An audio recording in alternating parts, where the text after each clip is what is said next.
తులసి తాండాలు ఈ ప్రకారంగా సువార్త ప్రకటించడం దేవుడు చక్కటి అవకాశం ఇచ్చాడు. అందుకు దేవునికి వందనాలు, శుభాలు తెలియజేస్తున్నాను.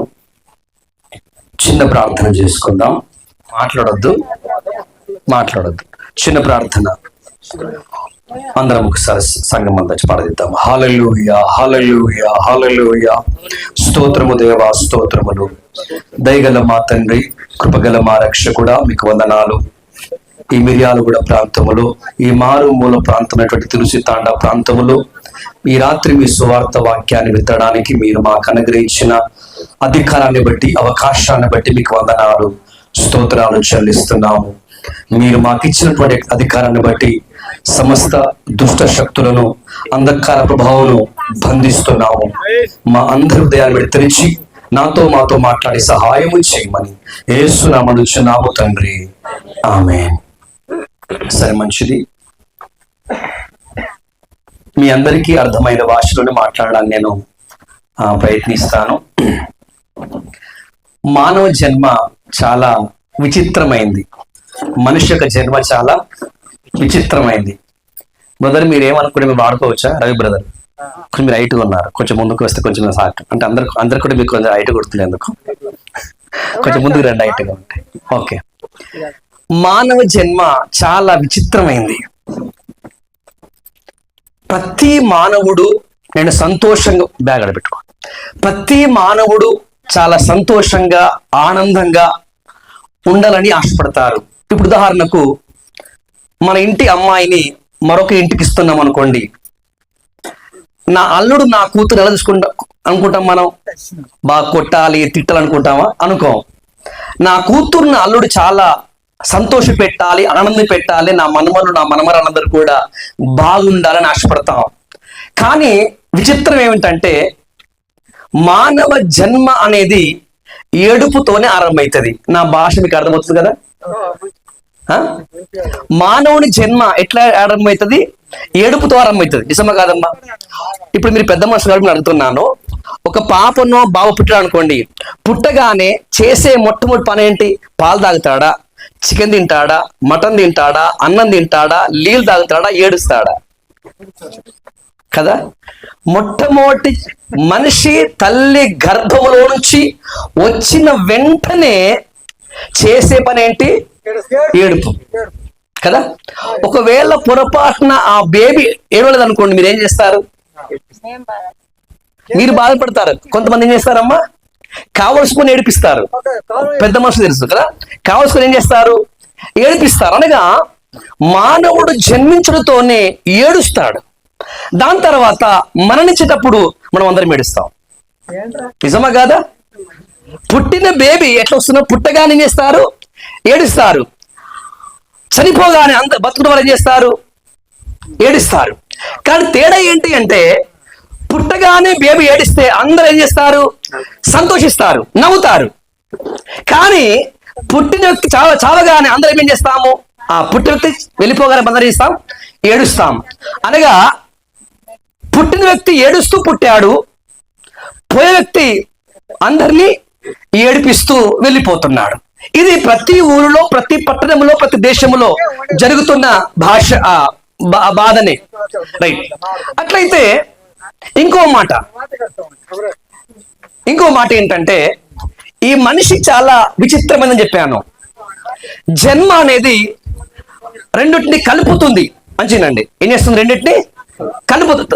అక్కడ నీదా మంచిదండి. మీకు అర్థమయ్యే భాషలో నేను కథగా చెప్తున్నాను. ఇప్పుడు మనిషి రెండు కలయిక. ఒకటి ఈయన పేరు ఏమనుకుందాం? శరీరం. ఈయన పేరు ఏం పేరు? మీకు అందరికి ఏముంది? శరీరం ఏమంటారు మీ భాషలో? జీవ్ అనుకో. మైక్ ఏం లేకపోతే కొంచెం వాళ్ళకి సాయం చేస్తుంటాడు. ఓకే. ఈయన పేరేం పేరు అనుకుందాం మనం?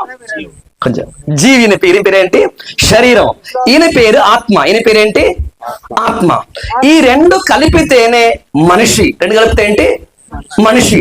మనిషి అనగానే శరీరం యొక్క, ఆత్మ యొక్క కలయికనే ఏంటంటే మనిషి.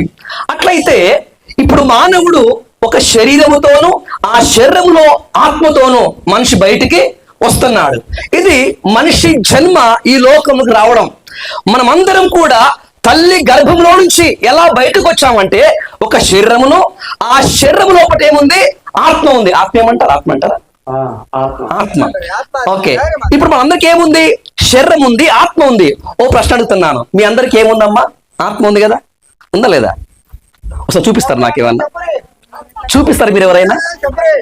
అయ్యా కొంచెం పెద్ద అయినా కొంచెం మీరు మౌనంగా ఉండాలి. నేను మాట్లాడితే నేను ముగిస్తా, అప్పుడు నీకే మొత్తం నైకిస్తా. ఓకే రైట్, హల్లెలూయా. ఇప్పుడు మనందరికి ఏముందంటే శరీరం ఉంది. ఇప్పుడు ఇది ఏమది? చేతు ఉందా? ఉంది. ఇప్పుడు మీ అందరికి ఆత్మ ఉందా? ఉంది. చూపిస్తామా? చూపించలేం. కానీ ఆత్మ కంటి కనబడకపోయినప్పటికీ, చెవికి వినబడకపోయినప్పటికీ, అది మన మనసుకు అర్థం కాకపోయినప్పటికీ, పుట్టిన ప్రతి మనిషి లోపట, అమ్మ కొంచెం వినండి, అమ్మ కొంచెం, పుట్టిన ప్రతి మనిషి లోపట, బ్రతుకున్న ప్రతి మనిషి లోపట ఏముంటదంటే ఒక శరీరాన్ని కలిగి ఉన్నాడు, రెండవది ఒక ఆత్మను కలిగి ఉన్నాడు. అయితే ఈ శరీరము, ఆత్మ అనేది మనము మన తల్లి గర్భంలో ఉన్నప్పుడే ఒక శరీరము తయారైతుంది. ఆ శరీరం బయటకు వచ్చేటప్పుడు ఆ శరీరంలో ఏముంటుంది అంటే ఆత్మ కూడా ఉంటుంది. దేవునికి స్తోత్రం. అయితే ఇప్పుడు ఈ శరీరమును కలిగి, ఈ ఆత్మను కలిగి మనము 60 సంవత్సరాలు, 70 సంవత్సరాలు, 80 సంవత్సరాలు, 100 సంవత్సరాలు ఈ లోకంలో మనం బతుకుతున్నాం. ఈ లోకం అనగా భూలోకం. ఈ లోకం ఏం భూలోకం? భూలోకంలో ప్రతి మనిషి బతుకుతున్నాడు. ఎలా బతుకుతున్నాడంటే ఒక శరీరాన్ని కలిగి ఉన్నాడు, ఒక ఆత్మను కలిగి ఉన్నాడు. ఈ శరీరమును, ఆత్మను కలిగి ఉన్నటువంటి మనిషిని మనం ఏమన్నామంటే మనిషి అంటున్నాం. కాబట్టి 20 కావచ్చు, ఎంతో కొంతకాలం మనిషి భూమి మీద బ్రతున్నాడు. కానీ అనగా మానవ జన్మ ఒక శరీరమును, ఒక ఆత్మను కలిపి ఈ భూలోకమును పంపిస్తోంది. కానీ మరణం అనేది ఉంది కదా, ఆ మరణము శరీరం ఆత్మ ఏం చేస్తుంది? కొంచెం అంటే వేరు చేస్తుంది. నేను అడుగుతుందా? జన్మ ఏం చేసింది? ఒక శరీరంలో ఒక ఆత్మను ఏకం చేసి భూలోకముకు పంపించింది. కానీ నువ్వు కూర్చో. కానీ మరణం అనేది ఉంది కదా, మరణం ఉంది కదా, ఈ మరణం ఏం చేస్తుందంటే శరీరంలో ఉన్నటువంటి ఆత్మ ఏం చేస్తుంది? వేరు చేస్తుంది. ఇప్పుడు మళ్ళీ కలిసి ఉండండి. ఇప్పుడు నేనేమనుకున్నాం మనం? శరీరం. ఈయనేమనుకున్నాం? ఆత్మ. ఇది కంటికి కనిపిస్తుంది, ఇది కంటికి కనిపించదు. ఆత్మ కంటికి కనబడదు కానీ శరీరం కంటికి కనిపిస్తుంది. ఇప్పుడు మనం అందరం ఎలా వచ్చామంటే ఒక శరీరమును కలిగి, ఆ శరీరం లోపల కనబడని ఆత్మను కలిగి ఈ లోకంలోకి వచ్చాం. ఇప్పుడు మనం మనిషి అంటున్నారు. అది పటేల్ అయినా, సౌకార్ అయినా, పాస్టర్ అయినా, డాక్టర్ అయినా, యాక్టర్ అయినా, ఎవరైనా కానివ్వండి. కానీ భూమి మీద భూలోకంలో బ్రతికున్న ప్రతి మనిషికి శరీరం కలిగి ఉన్నాడు, రెండవది ఆత్మను కలిగి ఉన్నాడు. ఇలాగే మనము మన తల్లి గర్భం నుంచి మనం బయటకు వచ్చాం. కానీ మరణం ఏంటండి? మరణం లేకపోతే సావు అంటేనా?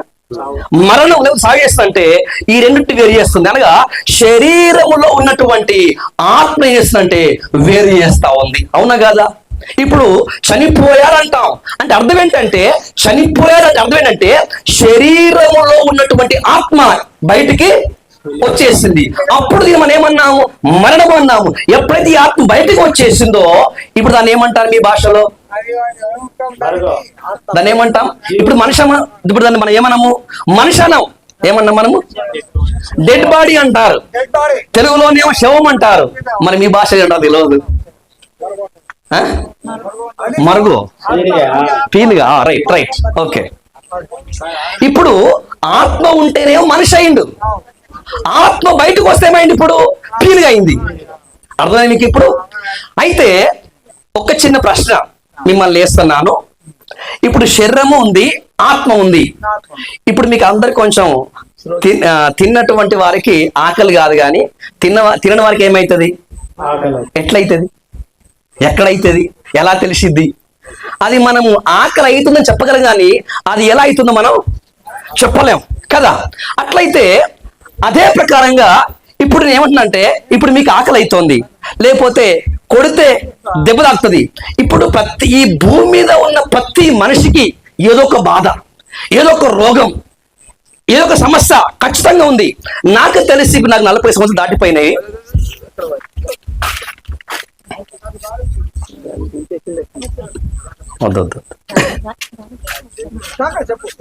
ఈ 40 సంవత్సరాల నా వయసులో చాలా ప్రాంతాలు తిరిగాం. కానీ ఈ 40 సంవత్సరాల నా వయసులో ఏంటంటే, పుట్టిన ప్రతి మనిషి ఏదో ఒక సమస్యను, ఏదో ఒక రోగాన్ని కలిగి ఉన్నాడు. రోగము లేని మనిషి లేడు, సమస్య లేని కుటుంబం అంటూ లేదు కదా. అట్లయితే ఒక మాట, ఇప్పుడు ఈ నొప్పి అనేది, ఈ బాధ అనేది, వేదన అనేది శరీరానికి ఆత్మక? మీరు చెప్పకండి, ఊరిలో అడుగుదాం. తులిస్తాండ వాసులారా, నా ప్రశ్న మీకు అర్థమైందమ్మా? చెప్పండి. ఒకటేముంది, శరీరం ఉంది. రెండో లోపట ఏముంది? ఆత్మ ఉంది. ఇప్పుడు నా ప్రశ్న ఏంటి? బాధ, దుఃఖము, నొప్పి అనేది శరీరానికి ఆత్మక? అమ్మా, శరీరానికి బాధ. ఇంకా చెప్తారా? వెరీ గుడ్, అలా చెప్పాలి అమ్మా. కరెక్టే కరెక్టే. మీరు చెప్తారా ఏమన్నామ్మా? సరే, ఇప్పుడు మంచిగా రైట్. ఓకే, మీ అందరికి చాలా చాలా నిండు వందనాలు, చక్కగా చెప్పారు. రైట్, ఇప్పుడు రండి బ్రదర్. ఇప్పుడు శరీరం ఉంది, శరీరం లోపట ఏముంది? ఆత్మ ఉంది. ఇది శరీరము, శరీరం లోపట ఏముంది? ఆత్మ. ఇప్పుడు మనం కొట్టినప్పుడు ఏం చేస్తున్నామంటే శరీరం కొడుతున్నాం. దేని ఆడుతున్నాం మనం? శరీరాన్ని కొడుతున్నాం. శరీరాన్ని కొట్టినప్పుడు ఇప్పుడు ఈ బ్రదర్ ఏమంటాడు? అబ్బా, అమ్మా, నాయనా, దేవా అంటాడు కదా. ఏమంటాం? కొట్టగానే లేకపోతే ముళ్ళు గుచ్చగానే దేవా, తల్లి, అమ్మా అంటే పిలుస్తాం. Okay right. ఒకవేళ మీరు బండి మీద పోతున్నారు, బండి మీద పోయినప్పుడు కంట్లో కొంచెం నలుసు కదా, దుమ్ము పడింది, మట్టి పడింది, బండి ఆగిపోద్ది, కళ్ళకి వెళ్ళి నీళ్లు, మంట స్టార్ట్ అవుద్ది. అవునా కాదా? ఇప్పుడు మంచి వినండి, ముక్కు ఉంది, కళ్ళు ఉన్నాయి, చెవులు, చేతులు అన్ని అలాగే ఉన్నవి. ఈ కనబడుతున్న బాడీ అలాగే ఉంది. ఇప్పుడు మరణం వచ్చి చేస్తుంటే ఆత్మని వేరు చేసింది. ఇట్రా. ఓకే, ఇప్పుడు ఆత్మ బయటకు వచ్చేసింది. ఎవరు వచ్చారు? కన్ను ఉన్నాయా? ఉన్నాయి. చెవులు ఉన్నాయా? ఉన్నాయి. ముక్కు ఉన్నాయా? అన్ని ఉన్నాయి. సకల అవయవాలు ఉన్నాయి. కాళ్ళు లేకపోతే ఏమంటాం? కుంటోడు అంటాం. చెవు లేకపోతే అవుటోడు అంటాం. చెవు లేకపోతే చెవిటోడు. కన్ను లేకపోతే గుడ్డోడు. కానీ అన్ని ఉన్నాయి. కానీ ఇప్పుడు ఏం బయటకు వచ్చేసింది? అవయవాలు మొత్తం అలాగే ఉన్నాయండి, కానీ కనబడని ఆత్మ బయటకు వచ్చేసింది. ఇప్పుడు కొట్టండి, ఏయ్ అంటాడా? నన్ను కొట్టదంటాడా? లేదు. ఇప్పుడు నేను పిలుస్తున్నా, రవి బ్రదర్, రవి బ్రదర్ పిలుస్తున్నాను, పలుకుతాడా? ఇప్పుడు రవి బ్రదర్ వాళ్ళ అమ్మ వచ్చింది, నాన్న వచ్చాడు, పాసలు వచ్చారు. బ్రదర్ లేవండి, నాతో మాట్లాడండి, ఇదిగో chicken biryani, mutton biryani, egg biryani, సారా, గంజాయి, బీడి, లే అంటే లేస్తాడా? అదే అదే బతుకున్నప్పుడేమో సారావాసన నాగానే బుర్ర వస్తుండే, సారా వాసన దగ్గర బుర్రమని వస్తుండే. దాని తర్వాత నడుచుకుంటూ పోతున్నప్పుడు ఎవడైనా అనుకుతే బాయ్ సాబ్ తోడ దేవనా కొంచెం భీక్ మాంగతా, క్యా మాంగతే? భీక్ మాంగతే. ఎవరు? 6 అడుగుల మనిషి ఇంత చుట్టకు ఇంత ఈ బీడికి లేకుండా ఉండలేడు. ఇప్పుడు ఈ మనిషి ఆత్మ బయటకు వచ్చేసింది. రవి బ్రదర్ సిగరెట్ తీసుకొచ్చిన గ్లోడ్ ఫాక్ ఏదో ఉంటది, నాకు తెలియదు. గ్లోల్డ్ ఫాక్, సిగరెట్ తీసుకొచ్చిందా, తంబాకు తీసుకొచ్చిందా, చుట్టా తీసుకొచ్చిందా, బీడి తీసుకొచ్చిందా, కళ్ళు తీసుకొచ్చిందా, సర తీసుకొచ్చిందా, బ్రదర్ లే అంటే లేస్తాడా? ఏమవుతుందా? ఎందుకు కనబడదు? కాళ్ళు ఉన్నాయిగా, కళ్ళు ఉన్నాయిగా, చెవులున్నాయి కదా. అయ్యలారా, అమ్మలారా, తల్లులారా, చెల్లెలారా, కన్నున్నా, చెవులు ఉన్నా, ఈ బాడీ పని చెయ్యాలి అంటే, ఈ కళ్ళు కనబడాలంటే ఏం కావాలి? కనబడని ఆత్మ కావాలి.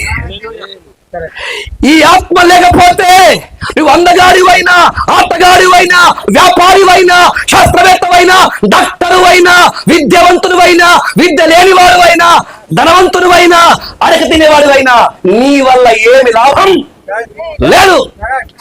మరణించిన మరో క్షణము దీన్ని ఏం చేస్తారంటే మట్టిలో పెట్టేస్తారు. అవునా కాదా? అట్లయితే ఇప్పుడు దీన్ని బట్టి మనకి ఏమర్థమవుతుంది అంటే, మనిషికి ఎప్పుడు విలువ అయ్యా కొంచెం రైట్ వినండి. ఇప్పుడు మాట్లాడండి. ఇప్పుడు ఈ శరీరం పని చేయాలంటే లోపల ఏముండాలండి? ఆత్మ ఉండాలి. ఈ శరీరము పని చెయ్యాలి అన్నా, అంటే గుండె కొట్టుకోవాలనుకున్నా, శ్వాస ఆడాలన్నా, కళ్ళు కనబడాలన్నా ఏం కావాలి? ఆత్మ కావాలి. అంటే అర్థం ఏంటి అంటే ఆత్మనే శరీరాన్ని చేపిస్తుంది, పని చేపిస్తుంది. ఆత్మ వెళ్ళిపోతే ఈ బాడీలో ఏ పార్ట్ ఏం చేయదు, పని చేయదు. అర్థమైంది కదా? ఇప్పుడు ఇంకో ప్రశ్న అడుగుతాను. నాకు ఎటువంటి అప్పు లేదన్నో చేయలేపండి ఒకసారి. నేను అప్పు చేయలేదు, అప్పు లేదు. తాత మీకు అప్పు లేదా? అప్పు ఉందా మీకు? నేను అడుగుతున్నానే, అప్పు ఉందా? నాకు అప్పు లేదో చేయలేపండి. నీకు లేదా? సరే, ఇప్పుడు మీ అబ్బాయిని ఇటు పంపి వస్తారు అన్ని ఇట్రా, జీవన్ ఇట్రారా, జీవన్ ఇట్రా, ఇట్రా పెట్ట ఇక్కడరా. ఏమో చేయనండి. ఇగో ఈయన చూడండి. ఇగో నీ వయసు ఎంత? నీ వయసు ఎంత? 7 సంవత్సరాలు.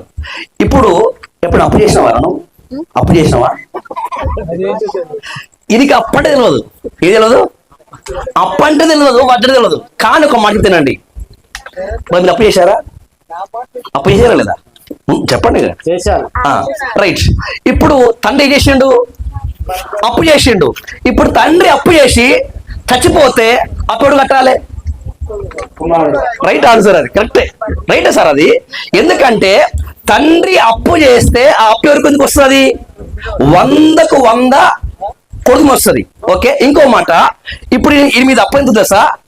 ఈ మీద అప్పు ఎంత ఉందంటే 3,50,000 ఉంది. ఎవరి నెత్తి మీద? ఈ నెత్తి మీద. మీరు ఒకసారి ఇప్పుడు మీ ఊర్లో సర్పంచ్ గాని ఎమ్మెల్యే గాని ఉంటే అడగండి. మన సెంట్రల్ గవర్నమెంట్, మన స్టేట్ గవర్నమెంట్, ఏ గవర్నమెంట్? మన స్టేట్ గవర్నమెంట్, మన సెంట్రల్ గవర్నమెంట్ వాళ్ళు అప్పు చేసినంత అంటే ఇప్పుడు పుట్టిన బిడ్డ మీద ఉన్న అప్పు ఎంతంటే 3 లక్షల పైన ఉంది. నా మాట మీకు అర్థమైందా? పుట్టిన ప్రతి వ్యక్తికి, అనగా మన ప్రధానమంత్రులు గారు, మన ముఖ్యమంత్రులు చేసినటువంటి అప్పును బట్టి పుట్టిన ప్రతి వ్యక్తి మీద ఎంత ఉందయ్యా అంటే సుమారు 3,50,000 ఉంది మన అప్పు. అది ఎవరు చేసింది? మన తండ్రి చేయలేదు, మన తల్లి చేయలేదు. చేసింది ఎవరు? గవర్నమెంట్ చేసింది. కాబట్టి ఇప్పుడు ప్రధానమంత్రులు, ముఖ్యమంత్రులు అప్పు చేశారు. కాబట్టి ఆ అప్పు ఉన్నటువంటి దేశంలో, ఆ రాష్ట్రంలో మనం పుట్టాం గనుక ఇప్పుడు మనకు కూడా ఏమున్నట్టే? అప్పు ఉన్నట్టే కదా. అందుకే ఇప్పుడు ఏం చేస్తున్నారు? ఈ ట్యాక్స్ అని, ఆ ట్యాక్స్ అని, జిఎస్టీ అని రకరకాలు ఏం చేస్తున్నారు మన దగ్గర. ఇప్పుడు కరెంట్ బిల్లు పెరిగిపోతుంది, గ్యాస్ బిల్లు పెరిగిపోయింది. ఎందుకు అనుకున్నారు? అది మన మీద ఉన్నటువంటి అప్పు వారు చేస్తున్నారు, వసూలు చేస్తున్నారు. దేవునికి స్తోత్రం. పడతాం కదా మీకు. నెంబర్ 1 ఏమిటంటే ఇది శరీరం అనుకున్నాం, ఇది ఆత్మ అనుకున్నాం. ఓకే, ఇప్పుడు ఈ కనబడుతున్నటువంటి శరీరం పనిచంటే ఏముండాలి? ఆత్మ ఉండాలి. ఆత్మ లేని శరీరము పీనుగా, అది దేనికి పనికి రాదు. ఈ ఆత్మ బయటికి వచ్చిన మరుక్షణము ఇది మట్టిలోకే, సమాధిలోకే, బోందల గడ్డలోకే. అంతే కదా. అట్లయితే ఇప్పుడు మంచిగానండి, మళ్ళీ చెప్తున్నాను, మన సెంట్రల్ గవర్నమెంట్, స్టేట్ గవర్నమెంట్ ప్రతి మనిషికి సుమారు 3,50,000 అప్పును మోపింది. ఎవరి మీద? ఆ బ్యాగ్ గడి కూర్చోబెట్ట, ఇది పెట్టుకో, ఇది పెట్టుకో, నెత్తి పెట్టుకో, అది ఇది కింద పెట్టు, మీరు కూర్చో. రైట్. హల్లెలూయా. జాగ్రత్తగా దేవునికి స్తోత్రం. హల్లెలూయా. ఇప్పుడు పుట్టిన బిడ్డ మీద కూడా మనందరి మీద సుమారు ఎంత అప్పు ఉందండి? ఎంత అప్పు ఉంది చెప్పండి మీరు? సుమారు 3,50,000 మీరు చేశారు అప్పు. నేను చెప్తున్నానండి, నాకు అప్పు అంటే మహాభయం. ఒకవేళ నాకు అప్పు ఉంటే ఒక 5-6 వేలు ఉందో 2-3 అంతే. అది కూడా చాలా భయం. ఈ మధ్యలో కొంచెం అయింది. నేను అప్పు చేయను, నాకు అప్పు అంటే చాలా భయం. ఉంటే మహా అంటే 2-3 వేలు ఉండొచ్చు. అది కూడా తెలిసిన వారి దగ్గర అట్లా చేదు బదులు తీసుకున్నది అమ్మ ఇచ్చేస్తాం. కానీ అప్పు చేయని నా మీద కూడా మన గవర్నమెంట్ ఎంత పెట్టింది? 3,50,000 పెట్టింది నా మీద కూడా. నేను అప్పు చేయాలా? మా నాన్నగారే అప్పు చేయలేదు, నేను అప్పు చేయలే. అయినప్పటికీ నా మీద ఏముంది? ఇప్పుడు ఎంత ఉంది? 3 లక్షల అప్పు ఉంది. నమ్ముతున్నారు కదా? ఇది సాక్షాత్తు చరిత్ర. నిజంగా ఇదేంటిది? చరిత్ర. నేను నమ్మంటే నేను నమ్మకపోయి ఉండదటి. ఈ నమ్మిన ఉంది, నమ్మకపోయినా ఉంది, అది సత్యం అది. ఓకే, హల్లెలూయా. అట్లయితే ఇప్పుడు ఈ శరీరాన్ని ఆత్మను కలిగినటువంటి మనము ఎందుకు దేవుణ్ణి నమ్ముకోవాలి, ఎందుకు దేవుణ్ణి నమ్మాలి? ఇప్పుడు నేనంటున్నాను, ఒకప్పుడు నేను నాస్తికుణ్ణి. నాస్తికుడు అంటే ఎవరంటే ప్రపంచంలో దేవుడు లేడు, దేవుడే లేడు, దయ్యమే లేడు అనేవారు ఎవరంటే నేను 10th క్లాస్ అనగా 10వ తరగతి చదువుతున్నప్పుడు కొంతమంది కలిశారు, కొన్ని బోధలు నాకు నూరిపోశారు. అప్పుడు నాకు ఏమైందంటే ప్రపంచంలో ఎవరు లేరు, దేవుడే లేడు, దేవుడు లేడు, దయ్యం లేడు. మనకు దేవుడు ఎవరంటే మనకు జన్మనిచ్చిన తల్లి తండ్రి మనకెవరు? దేవుడు. మనం చేస్తున్నటువంటి పని మనకేంటంటే దైవం అన్నటువంటి కోవలోకి నేను వెళ్ళిపోయా. దాని తర్వాత మరలా వచ్చాను. అట్లయితే ఒక్క మాట వినండి, పుట్టిన ప్రతి మనిషి మీద ఏ ప్రకారంగా అయితే మన గవర్నమెంట్ వారు ఒక 3,50,000 అప్పును మోపారో, ఇప్పుడు లేచేవాడు బిడ్డ ఒకసారి, ఈయన తండ్రి, ఈయన అనుకున్న కొడుకు, ఇప్పుడు గవర్నమెంట్ ఎంత మోపింది? 3 లక్షలు మోపింది. నీకెంత అప్పు ఉంది సుమారు? దేవుడికి స్తోత్రం. ఇప్పుడు ఎంత కొడుకు ఎంత అప్పు ఉంది? 6 లక్షలు. వీడు అప్పు చేశాడా? వీడు అప్పు చేయలేదు. అప్పు చేయకపోయినా అప్పు ఎంత ఉంది ఇప్పుడు? 6 లక్షలు. మీకు అర్థమవుతుందా? కారణం ఏంటంటే అప్పులున్నటువంటి దేశంలో, అప్పులున్నటువంటి రాష్ట్రంలో, అప్పులున్నటువంటి కుటుంబంలో పుట్టిన మన కర్మ. నిజమా కాదా? దేశంలో అప్పు ఉంది, రాష్ట్రంలో అప్పు ఉంది, చివరికి తండ్రికి అప్పు ఉంది. కాబట్టి పుట్టిన కొడుకు ఏమయ్యాడు? ఇప్పుడు అప్పులయ్యాడు. అంత అప్పులమయమే, అంత ఏంటి? అప్పులమయమే. అయితే ఇదే ప్రకారముగా భూమి మీద పుట్టిన ప్రతి మనిషి, కులం ఏదైనా, మతం ఏదైనా, జాతి ఏదైనా, భాష ఏదైనా, రంగు ఏదైనా, హైట్ ఏదైనా సరే, పుట్టిన ప్రతి మనిషి పాపి. నేను పాపము చేయలేదు, నాలో పాపము లేదు అన్నవాడు భూమి మీద ఒక్కడు కూడా లేడు. ప్రతి మనిషిలో జన్మ, కర్మ, పాపాలు ఉన్నాయి. కొంచెం వినే నేను ముగిస్తా, వినండి. రైట్, హల్లెలూయా, దానికి స్తోత్రం. భూమి మీద పుట్టినటువంటి ప్రతి మనిషికి ఎలా అయితే ఒక అప్పును కలిగి ఉన్నాడో, ఒక రుణాన్ని కలిగి ఉన్నాడో, అదే ప్రకారముగా మనమందరం కూడా ఏం కలిగి ఉన్నామండి? జన్మ, కర్మ, పాపాలు అనేటువంటి అప్పును, లేకపోతే పాపాన్ని మనం కలిగి ఉన్నాం. దానికి స్తోత్రం. అట్లయితే ఎప్పుడైతే ఈ లోకంలో మనం ఎన్ని సంపాదించినా, ఎంత అధికారంలో ఉన్నప్పటికీ మరణం వస్తుంది. నేను ఆకాశంలో ఉన్నా, నేను బస్సులో ఉన్నా, నేను ట్రైన్లో ఉన్నా, నేను ఎక్కడ ఉన్నప్పటికీ మరణము అక్కడికి రాగలదు. మరణము రాగానే శరీరాన్ని ఆత్మ ఏం చేస్తుందంటే వేరు చేస్తుంది. అయితే ఈ అప్పులేమో నీకు శాంతిని, సమాధానం లేకుండా టెన్షన్ పెడితే, ఇప్పుడు ఇదేమనుకుందాం? పాపం. చెప్పండి ఒకసారి, చెప్పండి. పాపం. ఇప్పుడు ఈ పాపం అంటే వ్యభిచారం కావచ్చు, దొంగతనం కావచ్చు, ఇంక రకరకాల పాపాలు ఈ మూట. ఇప్పుడు ఒక మాట, నాలో పాపం అనే మూట లేదన్న ఎవరు ఉన్నారా? మనం అందరం ఏం కలిగి ఉన్నాం? పాపాన్ని కలిగి ఉన్నాం. అట్లయితే ఈ పాపము అనగా మన పితరుల పాపము, మన తల్లిదండ్రుల పాపము, మన పాపము ఏం చేస్తుంది అంటే, ఇది పెట్టు రైట్, పడుకోబెట్ట.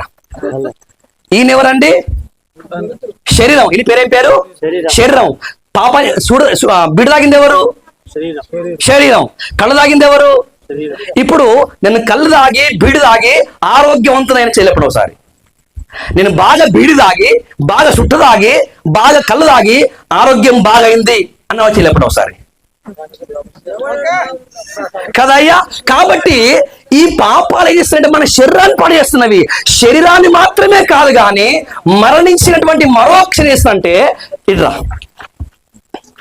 రెండు ఇప్పుడు ఏమైపోయినాయి? రెండు ఇప్పుడు ఏడైపోయినాయి. శరీరం ఇడైపోయింది, ఆత్మ ఇడైపోయింది. ఇప్పుడు తల్లి, తండ్రి, అక్క, చెల్లి, బావ అందరూ వస్తారు. ఏం చేస్తారు ఇప్పుడు? నాయనా పోతివారా, తిరిగి లేవరా, ఒక్క ముద్ద తిందిరా అని అడుస్తారు. లేస్తాడా? లేవంటే ఎవరు రావాలి? ఆత్మ రావాలి. ఆత్మ లేకుండా నువ్వు లేవరా లేవరా అని నెత్తు కొట్టుకుని లేవడాడు. లేవనే ఎందుకు అంటే ఆత్మ బయటకు అప్పుడు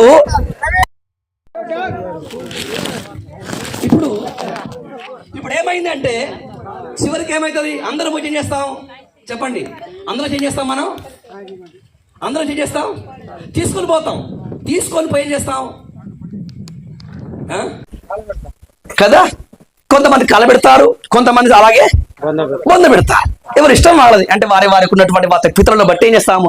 దేన్ని పాతి పెడుతున్నాం మనం ఇప్పుడు? దీన్నా ఇప్పుడు తల్లిలో చూసినప్పుడు ఇద్దరు ఉండే, శరీరం ఉండే, ఆత్మ ఉండే. కానీ బొందలో బయటడు మాత్రం ఆత్మలో ఏముంది? శరీరం ఉంది. ఇప్పుడు శరీరం చేస్తున్నాం మనము, బొందలో పెడుతున్నాం. మరి ఆత్మ ఎటు పోయింది? ఆత్మ ఎటు పోయింది? ఇప్పుడు మనం భూలోకంలో ఉన్నాం. అమ్మా, తల్లి, చెల్లి, అక్క, భూలోకంలో ఉన్నావు, లైట్ కింద ఉంటున్నావు, ఇండ్లలో ఉంటున్నావు, కారులో ఉంటున్నావు, మంచిదే. ఒకరోజు హఠాత్తుగా మరణం వచ్చును. మరణము నీ శరీరం, నీ ఆత్మను వేరు చేస్తుంది. నీ తల్లి నుంచి, తండ్రి నుంచి, బావ నుంచి, అందరి నుంచి మరణం వేరు చేస్తుంది. మరణించిన తర్వాత నీ శరీరము బొందులకు వెళ్ళిపోతుంది. మరి నీ ఆత్మ సంగతి ఏంటి? అయితే ఇప్పుడు ఇది ఆత్మ అనుకున్నావు, ఆత్మలో ఏముంది? ఇప్పుడు పాపం ఉన్నది. ఈ జన్మ కర్మ పాపాలు మానవుని ఆత్మను బాగా బాగా బాగా బాగా మండుతున్నటువంటి అగ్నిగుండంలోనికి, పాతాళలోకంలోనికి తీసుకొని పోతాయి. దేవునికి స్తోత్రం. అది ఏ కులమైనా సరే, ఏ మతమైనా సరే, ఏ భాషైనా సరే మరణించడం ఖాయం. అనగా పుట్టిన ప్రతి మనిషికి సావు ఖాయము. చచ్చిపోయిన తర్వాత బొంద ఖాయము. ఆ తర్వాత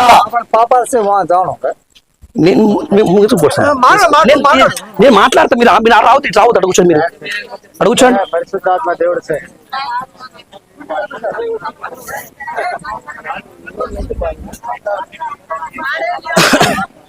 హల్లెలూయా. మంచిది, దానికి స్తోత్రం. హల్లెలూయా. మంచిదండి. అయితే అమ్మ వినండి ఇక్కడ, వినండి ఇక్కడ. అయితే మరణం అనేది అందరికి వస్తుంది. ప్రపంచంలో పుట్టిన ఏ నరుడు కూడా, ఏ వీరుడు కూడా ఏం చేయాలంటే నాకు మరణం రాదని చెప్పలేరు. ఒక మాట తినండి జాగ్రత్త. మరణము అందరికీ వచ్చును. నీవు బ్లాక్ బెల్ట్ అయినా, రెడ్ బెల్ట్ అయినా, నువ్వు కరడ మ్యాన్ అయినా, మామూలు మ్యాన్ అయినా, అందరికి ఏమొచ్చును? మరణం వచ్చును. మరణం రాగానే శరీరము వేరైపోతుంది, ఆత్మ వేరైపోతుంది. అయితే శరీరం అయితే మంటలోకి వెళ్ళిపోయింది. మరి ఆత్మ సంగతి ఏంటి? రకరకాల పాపాలు, వ్యభిచారము, దొంగతనము, మంత్రము, ఒక్కటని కాదు, రకరకాల పాపాలు నీ ఆత్మను పట్టుకున్నవి. ఈ పాపాలు నీ ఆత్మను నరకములోనికి, అగ్నిగుండంలోకి లాక్కొని పోతున్నవి. మధ్యాహ్నం పూట ఎండ కొడితే తట్టుకోలేము. అమ్మ నిజమా కాదా? మనం గంజి అమ్ముతారా? మీరు గంజి అమ్ముతున్నప్పుడు కొంచెం గంజి పైన పడితే తట్టుకోలేము. అలాంటిది మీ ఆత్మ మొత్తము ఆ అగ్ని గుండంలో పడితే ఎంత వేదన, ఎంత బాధ ఒక్కసారి ఆలోచించండి. ఒక్కసారి ఆలోచించండి. ఒక మాట చెప్తున్నా వినండి. ఇప్పుడు మిర్యాలగూడలో ఒక హాస్పిటల్ ఉంది. మిర్యాలగూడ హాస్పిటల్ ఉంది అనుకుందాం. ఇప్పుడు హాస్పిటల్ అందరూ కూడా ఒక్కరి కోసమేనా? పలాని కులం వారికే, పలాని ఊరి వారికే హాస్పిటల్ ఎక్కడ ఉండదు భూమి మీద? ఉండదు. హాస్పిటల్ అంటేనేంటి? రోగముతో ఉన్న ప్రతి ఒక్కరికి రావచ్చు. ఎంతో కొంత ఫీజు చెల్లించి మీరు వెళ్ళిపోవచ్చు. అంటే ఆరోగ్యాన్ని పుంజుకొని, అంటే రోగాన్ని వదిలేయండి, ఆరోగ్యాన్ని పొందుకొని వెళ్ళండి. అదే ప్రకారముగా ఇప్పుడు మనం ఎవరము అంటే పాపులము. అయితే ఈ పాపం వల్ల మనిషికి వచ్చే శిక్ష ఏంటి అంటే మండుచున్నటువంటి అగ్నిగుండము. రైట్. అట్లయితే ఈ రాత్రి చెప్పే మాట ఒకే ఒక్కటి, నేనైతే పాపిని, ఈ పాపముతో బతికి మరణించగానే శరీరం మన్నుపాలైపోతుంది, ఆత్మ అగ్గులకు వెళ్ళిపోతుంది. దేని బట్టి? నా కులాన్ని బట్టి కాదు, నా మతాన్ని బట్టి కాదు, నా తండ్రిని బట్టి కాదు. నేను చేసినటువంటి పాపమే ఏం చేస్తుంది? నన్ను నరకంలోనికి, అగ్నిగుండంలోనికి, పాతాళంలోకి తీసుకొని పోతుంది. అట్లయితే ఆ నరకము, ఆ పాతాళం పోకుండా నా ఆత్మ కాపాడబడాలి అంటే ఇప్పుడు నేను కులం మరణం కాదు, మతం మరణం కాదు, గుడి మరణం కాదు, ఏం కావాలి? ఈ పాపాలు తీసివేయబడాలి. హల్లెలూయా. ఎవరి పాపాలకైతే పరిహారం అవుతుందో, ఎవరి పాపాలు తీసివేసబడతాయో వారికి పరలోకం, స్వర్గం దొరుకుతుంది. ఇప్పుడు ప్రతి మానవ చేస్తున్నాడు, పెట్టుకో. ఇప్పుడు ఇలా పాపాన్ని మోస్తూ గుడికొచ్చాడు, భక్తి చేస్తాడు, మళ్ళీ ఇంటికి వెళ్ళాడు, మళ్ళీ అదే తాగుడు, అదే పాప అలవాట్లు, అదే పాపిష్టి బతుకు. గుడి పెరిగిపోతుంది, భక్తి పెరిగిపోతుంది. ఏమేమో చేస్తున్నావు, భక్తి చేస్తున్నా, భక్తి పేరట దేవతలకు దేవుళ్లకు ఎన్నో ఖర్చు పెడుతున్నాము, మంచిదే. కానీ నీ మనసు మారిందో, నీ చూపు మారిందో, నీ బతుకు మారిందో, నీ స్వభావం మారిందో ఒక్కసారి ఆలోచించు. గుడిలో బాగున్నావు, కానీ బయటికి రాగానే మన చూపు, మన మనసు, మన ఆలోచన, మన ప్రవర్తన కూడా అదే చెడు. కారణం ఏంటి అంటే నీ ఆత్మలోనే ఏముంది? పాపం ఉన్నది.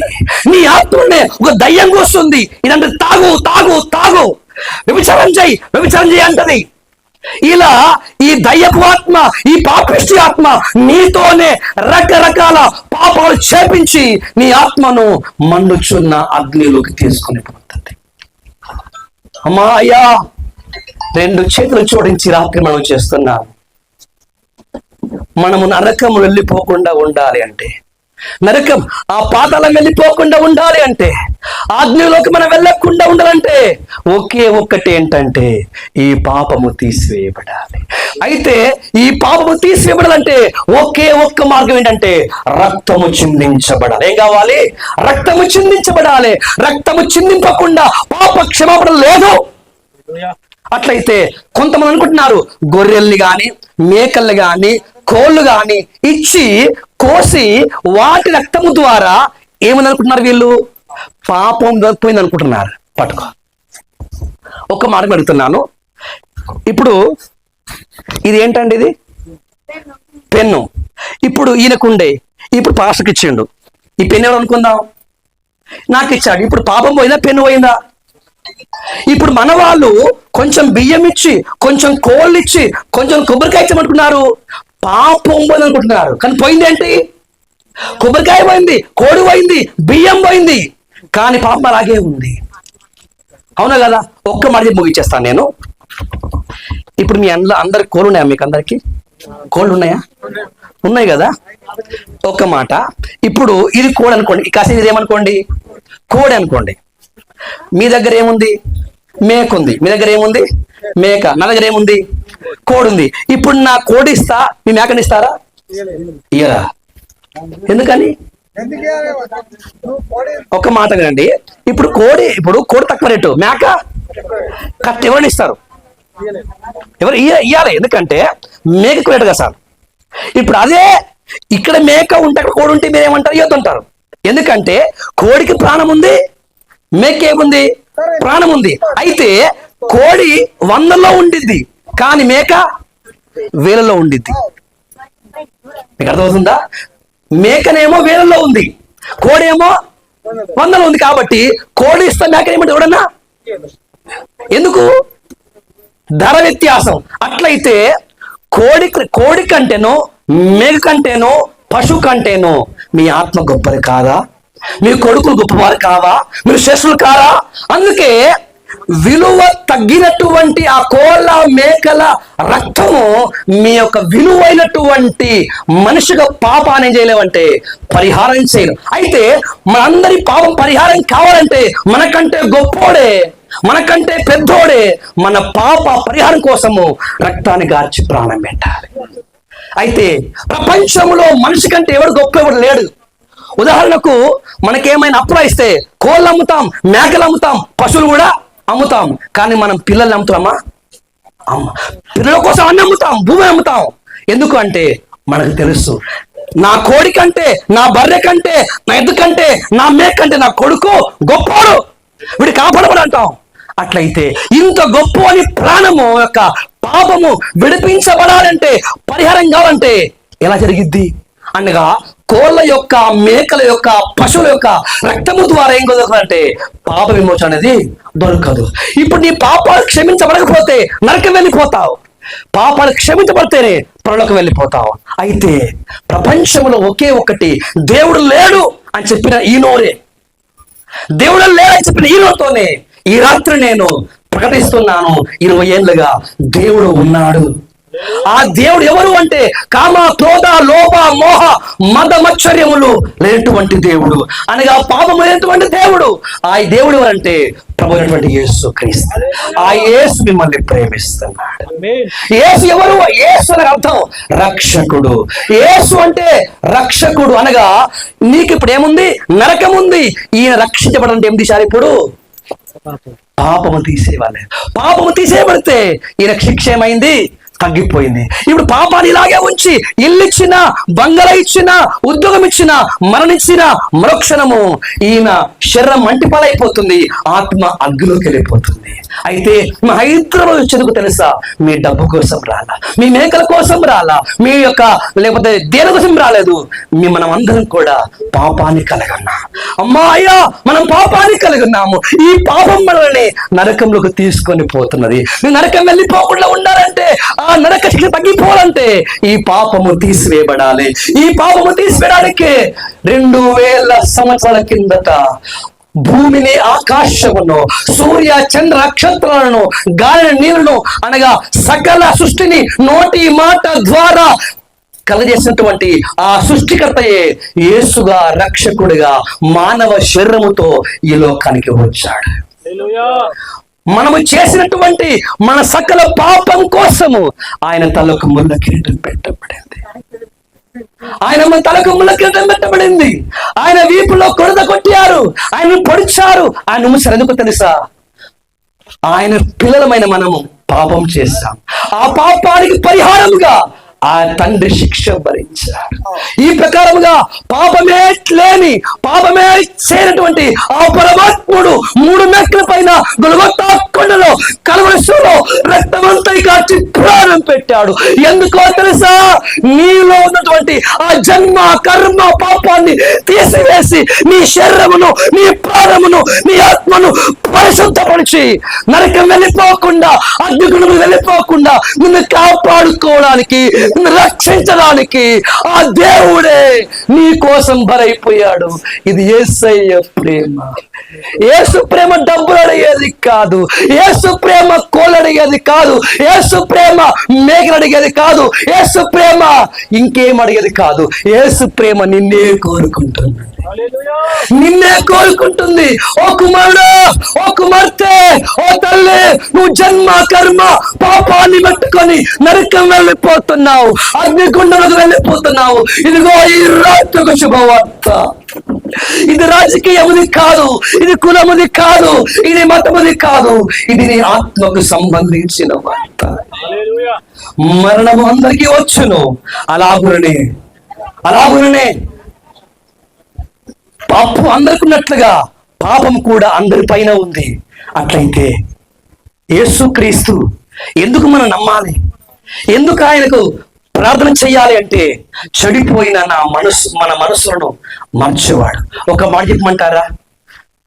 నాకు ఇప్పుడు 45 సంవత్సరాల, నాకు 45 సంవత్సరాలు.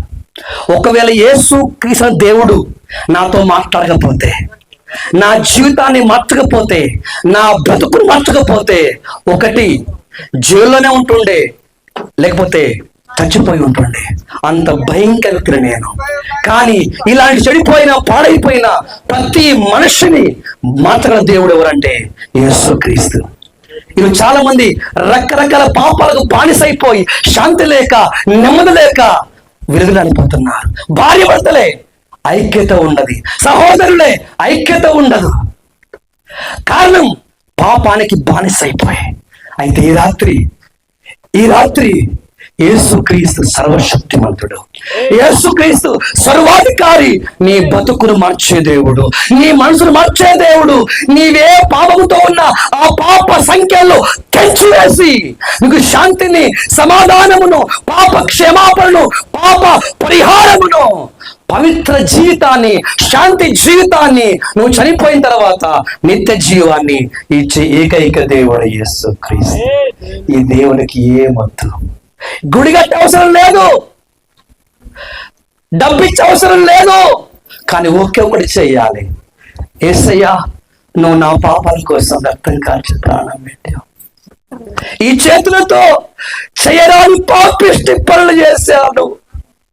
ఈ తలతో మనిషికి అర్థం కాని, తల్లికి తండ్రికి భార్యకు అర్థం కాని నీచమైనటువంటి తలంపురిలో ఉన్నవి, నీచమైనటువంటి కన్ను నాకున్నవి. అరికాలు మొదలుకొని తల వరకు నేను పాపేది, నేను చనిపోయేవాడను, నేను పాడైపోయేవాడను. నా పాపానికి నాకేం దిక్కు? నరకమే దిక్కయ్యా. కానీ